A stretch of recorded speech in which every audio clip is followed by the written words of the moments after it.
नमस्कार, आप देख रहे हैं हिमाचल आज और मैं हूं कविता। पेश है समय के खास समाचार। आज के इस विशेष बुलेटिन में हम आपको रूबरू करवाएंगे देवभूमि की उन तमाम बड़ी खबरों से जिन्होंने पूरे प्रदेश में हलचल मचा दी है। हमारे इस खास बुलेटिन में आज आप जानेंगे कि कैसे कुल्लू के पहाड़ों में मौत को मात देकर 12 पर्यटकों को सुरक्षित निकाला गया। वहीं शिक्षा जगत में आने वाले उस क्रांतिकारी बदलाव पर भी चर्चा करेंगे जो अब हिमाचल के सरकारी स्कूलों की तस्वीर बदल देगा। लेकिन सबसे पहले बात करेंगे कुदरत के उस सफेद कहर की जिसने आधे से ज्यादा हिमाचल की रफ्तार पर ब्रेक लगा दिया है। पूरी जानकारी के लिए इस खास बुलेटिन के अंत तक बने रहिए। हिमाचल प्रदेश में पिछले 48 घंटों से जारी भारी बर्फबारी और बारिश ने पूरे प्रदेश को अपनी चपेट में ले लिया है, जिससे जनजीवन पूरी तरह अस्त व्यस्त हो गया है। लोक निर्माण विभाग से मिली ताज़ा जानकारी के अनुसार राज्य भर में कुल 535 सड़कें और 4 मुख्य नेशनल हाईवे यातायात के लिए पूरी तरह बंद हो चुके हैं। बर्फबारी का सबसे भयावह मंजर लाहौल स्पीति जिले में देखने को मिल रहा है, जहां अकेले 290 सड़कें बंद पड़ी हैं और कई गांव दुनिया से पूरी तरह कट चुके हैं। स्थिति की गंभीरता को देखते हुए प्रदेश सरकार ने युद्ध स्तर पर राहत कार्य शुरू कर दिए हैं। बर्फ हटाने के लिए राज्य भर में 264 मशीनें, जिनमें आधुनिक जेसीबी और रोबोटिक स्नो कटर शामिल हैं, तैनात की गई हैं। मुख्यमंत्री के निर्देशों के बाद प्रशासन बेहद मुस्तैद नजर आ रहा है और लोक निर्माण विभाग के साथ साथ बिजली और पानी से जुड़े विभागों के अधिकारियों की छुट्टियां तुरंत प्रभाव से रद्द कर दी गई हैं। सभी कर्मचारियों को अपनी ड्यूटी पर लौटने के सख्त निर्देश दिए गए हैं ताकि बिजली और पेयजल जैसी बुनियादी सेवाओं को जल्द से जल्द बहाल किया जा सके। कुदरत का ये मिजाज जहां पर्यटकों के लिए रोमांच लेकर आया है, वहीं स्थानीय लोगों के लिए ये एक बड़ी मुसीबत बन गया है, क्योंकि ऊपरी इलाकों में तापमान 0 से काफी नीचे चला गया है। बहुत अच्छी बात तो ये है कि 23 दिसंबर को बर्फबारी शुरू होती थी। 23 जनवरी को आज बर्फबारी हुई है और अच्छी बर्फ पड़ रही है। हमारे बागबानों को इससे राहत मिलेगी, हमारे किसानों को इससे राहत मिलेगी और निश्चित रूप से हमारे पर्यावरण को भी इससे राहत मिलेगी। मेरा ये मानना है कि जो क्लाइमेट चेंज के कारण कहीं ना कहीं मौसम में बदलाव आया है और इस बदलाव का हमने साइंटिफिक अध्ययन करने की बात अधिकारियों से की है और इस मामले में अधिकारी और साइंटिस्ट बैठकर आगे किस प्रकार हमारे प्रदेश में जब से आपदा आ रही है उन सब का अध्ययन कर रहे हैं। चाहूँगा कि पर्यटक आए, बर्फबारी का लुत्फ उठाए और निश्चित रूप से ये बर्फबारी का लुत्फ उठाने के लिए बड़ी संख्या में पर्यटक आना भी चाहते हैं और हमारे को उसका टूरिस्ट सीजन का भी हमको इसका फायदा मिलेगा। इसी भारी बर्फबारी के बीच कुल्लू जिले से एक बेहद सुखद और राहत भरी खबर सामने आई है, जहां एक बड़ा रेस्क्यू ऑपरेशन सफलतापूर्वक पूरा किया गया। शनिवार की दोपहर को कुल्लू के प्रसिद्ध रघुपुर किला क्षेत्र के पास भारी बर्फबारी और धुंध के कारण 12 पर्यटक फंस गए थे। इन पर्यटकों के पास मदद के लिए कोई रास्ता नहीं बचा था और गिरता तापमान उनकी जान के लिए खतरा बनता जा रहा था। जैसे ही स्थानीय प्रशासन को इसकी सूचना मिली, फौरन बचाव दल को सक्रिय किया गया, लेकिन असली नायक बनकर उभरे इलाके के 6 स्थानीय युवा, जिन्होंने अपनी जान जोखिम में डालकर कड़ी मशक्कत के बाद इन सभी 12 पर्यटकों को सुरक्षित बाहर निकाल लिया। इस सफल अभियान के बाद प्रशासन ने कड़ा रुख अपनाते हुए बंजार, जिभी और जलौड़ी दर्रा क्षेत्रों में पर्यटकों के जाने पर पूरी तरह पाबंदी लगा दी है। अब वाहनों को केवल घियागी तक ही जाने की अनुमति दी जा रही है ताकि भविष्य में ऐसी किसी दुर्घटना से बचा जा सके। प्रशासन ने पर्यटकों से अपील की है कि वो खराब मौसम में दुर्गम चोटियों की ओर रुख न करें और सरकारी एडवाइजरी का पालन करें। मैं सभी प्रदेशवासियों को बहुत बहुत शुभकामनाएं देना चाहूँगा, क्योंकि करीबन 100 दिन हो गए थे जब से प्रदेश में बर्फ़बारी नहीं हुई थी और बरसात के बाद कोई भी ना तो बूंदाबांदी हुई, ना बारिश हुई, ना बर्फ़बारी हुई। उससे एक बहुत लंबा ड्राई स्पेल प्रदेश में चला हुआ था और सबकी ये कामना थी कि जल्द प्रदेश में बर्फ़बारी हो और ख़ास करके जो हमारे बागवान हैं, किसान हैं, क्योंकि हिमाचल एक सेब बहुल्य क्षेत्र है। करीबन 5,000 करोड़ रुपए की हिमाचल के अंदर सेब की अर्थव्यवस्था है और उसमें जो नमी हमारे बगीचों में चाहिए वो इसी समय में चिलिंग पीरियड में चाहिए होती है। तो उस दृष्टि से मैं समझता हूँ कि बहुत ही महत्वपूर्ण था और मैं सभी देवी देवताओं का भी आभारी हूँ कि इतना जो है भारी मात्रा में बर्फ़ प्रदेश के अलग अलग क्षेत्रों में पड़ी है। और जहाँ तक प्रशासनिक जिम्मेवारी की बात है, उसमें मैंने कुछ ही दिन पहले हमारे विभाग के अधिकारियों के साथ मैंने उसमें रिव्यू बैठक करी थी।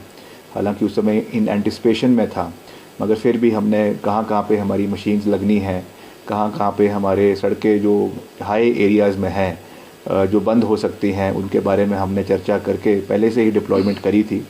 तो आज की डेट में, क्योंकि पिछले कल ही पूरे प्रदेश के अंदर बर्फ़बारी हुई है, करीबन 1290 सड़कें 1291 सड़कें प्रदेश के अंदर जो है इससे बाधित हुई है और उसमें लगातार हमको अपडेट्स आ रहे हैं। जो हमारा मॉनिटरिंग सेल है पीडब्ल्यूडी का, उसमें सभी लोग जो हमारे अधिकारी है, यहाँ पे जेसीबी मशीन्स लगी हुई है, जहाँ पे पोकलेन मशीन्स लगी हुई है, उसके हमको जो है ग्राउंड रिपोर्ट हमारे जो है वो उस पर भेज रहे हैं, फ़ोन पे भेज रहे हैं और पूरी जानकारी हम उनके साथ जुटाए हुए हैं। हमारे जो ईएनसी है उनके साथ भी मैं लगातार संपर्क में हूँ, हमारे जो पीडब्ल्यूडी सेक्रेटरी है उनके साथ भी मैं लगातार संपर्क में हूँ। तो हमारा पूरा प्रयास है कि जल्द से जल्द सारी सड़कों को खोला जाए। मगर मेरा जो सैलानी बाहर से आए हैं टूरिस्ट, उनसे निवेदन भी रहेगा, एक तो जो है थोड़ा सा सिविलाइज्ड तरीके से बिहेव करे।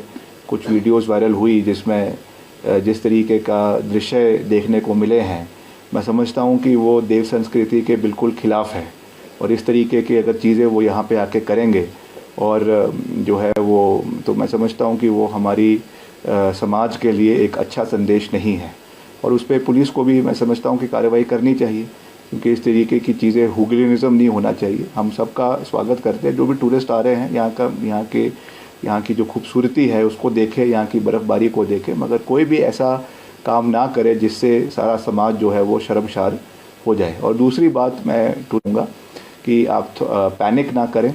कई हमको रात को फ़ोन भी आए, मुझे भी आए कि कई जगहों पे बसें फंसी हुई है, कई जगहों पे जो है वो गाड़ियाँ फंसी हुई है।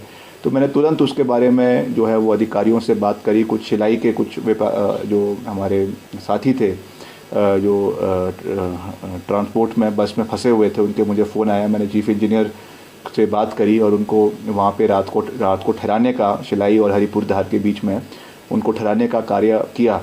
हालांकि डिपार्टमेंट ने उस निजी चालक को बस को मना किया था कि आप अभी इस रूट पे ना जाए क्योंकि आगे भारी बर्फ़बारी है, मगर प्राइवेट चालक था, उसने सुनी नहीं और गाड़ी जो है वो चला दी। तो उसकी वजह से कितने लोगों की जान जो है वो जोखिम में आ गई। तो इस तरीके की चीज़ें भी ना हो, कोई पैनिक ना हो। निश्चित तौर से समस्या रहेगी क्योंकि एकदम रातों रात सारी सड़कों को साफ़ करना भी पॉसिबल नहीं है और साफ़ कर भी दिया उसके बाद भी फिसलन रहती है और 2-3 दिन तक, क्योंकि जब मौसम साफ़ होगा तो वही बर्फ़ जो आपकी जो आइस है ज़मीन पर, रोड पर, वो जम जाती है, उससे और गाड़ियाँ जो है वो फिसलनी शुरू हो जाती है। तो मेरा ये भी निवेदन रहेगा कि आवश्यकता अनुसार ही आप अपने घर से निकले। अगले 2 दिन वैसे भी छुट्टी है, कल इतवार है, उसके बाद 26 जनवरी है, तो बहुत आवश्यक कारणों से ही घर से निकले। और विभाग अपना कार्य पूरी मजबूती से कर रहा है। कुछ जगहों पे पेड़ गिरने के भी हमको जानकारी प्राप्त हुई, उसके बारे में भी हमने डिप्टी कमिश्नर से, जो कंसर्न डीएफओ है, एसडीएम है, उनसे बात करी कि वहाँ पे लोगों को जो सहूलियत है वो मिलनी चाहिए। कुछ मेरे ही विधानसभा क्षेत्र का मसला भी निकल कर आया। तो हम पूरा प्रयास कर रहे हैं कि हर दृष्टि से जो है वो लोगों को पूरा सहयोग दिया जा सके, मगर हमें ये भी समझना है कि रातों रात सब चीज़ें नहीं हो सकती, उसमें समय लगेगा। मशीन्स लगी हुई है, पुलिस डिपार्टमेंट अपना काम कर रहा है, तो थोड़ा धैर्य बरत के रखे और जो है वो इतना बर्फ़बारी हुई है उसका लुत्फ़ भी उठाए। और जैसा मैंने कहा कि हमारे बागवानों किसानों के लिए ख़ास करके ये बहुत खुशी की बात है, क्योंकि बहुत लोगों में निराशा हो गई थी। तो मैं हमारे जो बागवान किसान हैं प्रदेश के, उनको एक बारी फिर से बहुत बहुत शुभकामनाएं देना चाहूँगा और आशा करूँगा कि आपका जो अगले साल का जो क्रॉप है वो बम्पर क्रॉप हो और अच्छी आपको उसकी वो मिले, वो मैं ऐसी कामना करता हूँ। बुलेटिन के अगले हिस्से में बात करते हैं शिक्षा व्यवस्था में होने वाले उस बड़े बदलाव की जिसका सीधा असर हिमाचल के भविष्य यानी हमारे बच्चों पर पड़ेगा। हिमाचल सरकार अब सरकारी स्कूलों की गुणवत्ता सुधारने के लिए एक ऐतिहासिक कदम उठाने जा रही है। साल 2026 से राज्य के 100 से अधिक वरिष्ठ माध्यमिक विद्यालयों में अब हिमाचल बोर्ड की जगह CBSE यानी CBSE पाठ्यक्रम लागू किया जा रहा है। सरकार का मुख्य उद्देश्य सरकारी स्कूलों में पढ़ने वाले बच्चों को राष्ट्रीय स्तर की प्रतियोगी परीक्षाओं के लिए समान अवसर प्रदान करना और उन्हें दिल्ली जैसे बड़े शहरों के छात्रों के बराबर खड़ा करना है। इसके साथ ही शिक्षा मंत्री रोहित ठाकुर ने एक और बड़ी घोषणा की है जो हमारे गौरवशाली इतिहास से जुड़ी है। अब कक्षा 6 से 8 तक के इतिहास के पाठ्यक्रम में बड़ा फेरबदल किया जाएगा। हमारे छात्र अब केवल किताबी राजाओं की कहानियां नहीं बल्कि हिमाचल के अपने वीर नायकों के बारे में पढ़ेंगे। पजौता आंदोलन और प्रजामंडल आंदोलन जैसे स्थानीय स्वतंत्रता संग्राम के नायकों को अब स्कूली सिलेबस में प्रमुखता दी जाएगी ताकि नई पीढ़ी अपनी मिट्टी के प्रति देशभक्ति की भावना को और भी मजबूत कर सके। ये कदम हिमाचल की संस्कृति और वीरता को सहेजने की दिशा में एक मील का पत्थर साबित होगा। दर्शकों, खबरों का ये सफर यहीं समाप्त नहीं होता, लेकिन हम आपसे जानना चाहते हैं कि सरकार के इन फैसलों पर आपकी राय क्या है। क्या आपको लगता है कि सरकारी स्कूलों में CBSE पैटर्न आने से शिक्षा का स्तर सुधरेगा? और भारी बर्फबारी के बीच प्रशासन की तैयारियों को आप कैसे देखते हैं? कृपया कमेंट बॉक्स में अपनी राय जरूर साझा करें।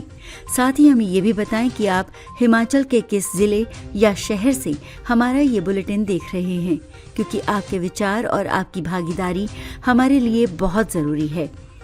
अगर आपको हमारा ये प्रयास पसंद आया हो तो वीडियो को लाइक करें, इसे अपने दोस्तों और परिजनों के साथ साझा करें और हमारे चैनल हिमाचल आज को सब्सक्राइब करना बिल्कुल न भूलें ताकि हिमाचल की हर छोटी बड़ी खबर आप तक पहुंचती रहे। धन्यवाद।